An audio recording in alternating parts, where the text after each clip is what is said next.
Ahoy Laxers and welcome to TLN News. I'm your host, Chris Marshall. In the top story of the week, Lehigh took down The Ohio State University 15-13 in the SF Lacrosse Classic right here on the Lacrosse Network. OSU came out hot in the first half, controlling the game at both ends of the field and holding the Mountain Hawks to just 3 goals. I'm not sure what Coach Cassis said to his squad at halftime, but it worked. Lehigh exploded for 9 goals in the third quarter and never looked back. The Italian connection of Fantoni and Di Maria led the way for the Mountain Hawks with 3 and 4 goals respectively. All in all, it was another very successful event put on by the Base Foundation, and if you haven't taken the time to watch the game yet, you should. In other fall ball news, it looks like DU isn't missing its top 2 all-time scorers. The Pioneers outlasted the Denver Outlaws 11-10 at Peter Barton Stadium on Saturday. The new DU-22 freshman Gordy Korber picked up right where Mark Matthews left off, netting 5 goals in the first half. Senior Eric Law added 3 assists. But it's hard to think that anyone in the lacrosse world is having a better week than sophomore DU goalie Ryan LaPlante, who probably played the best game of his young career against the Outlaws, recording 17 saves. Oh, and he went coast to coast and scored a goal in the Seatown Classic against Maryland. It looks like Nicky Galasso has made his transfer decision and he will be wearing orange in the spring. You called it, Jovi Nation. The Long Island native said he wanted to be closer to home while also staying at a high-profile school. Fairfield was in the mix as well. This might be the spark that 'Cuse desperately needs coming off a disappointing 9-8 season a year ago.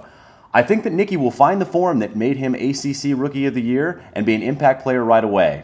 Let me know what you guys think in the comments below. In international news, the Australian national team held tryouts this week for the 2014 World Games, and Lax All-Star-sponsored Deutschland Adler won its first European Lacrosse League Championship. And now for the video of the week from our friends at Game Time Footage.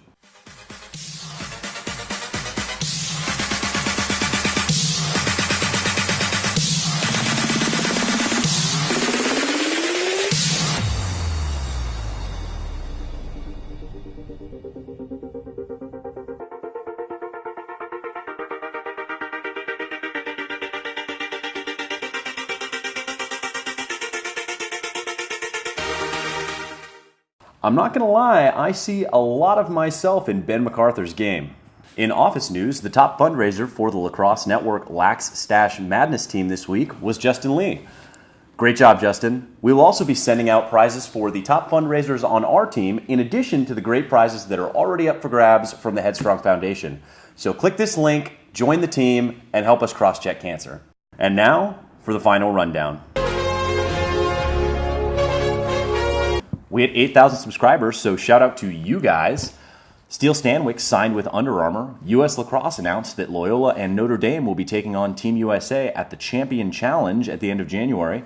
Congrats to Twitter follower of the week at LaxTweets, 2 S's, so give them a follow. Happy birthday to Malcolm Midnight Muscle Milk Chase, former Chaptown Laxer Mark Yetiatarian, and my roommate Scott.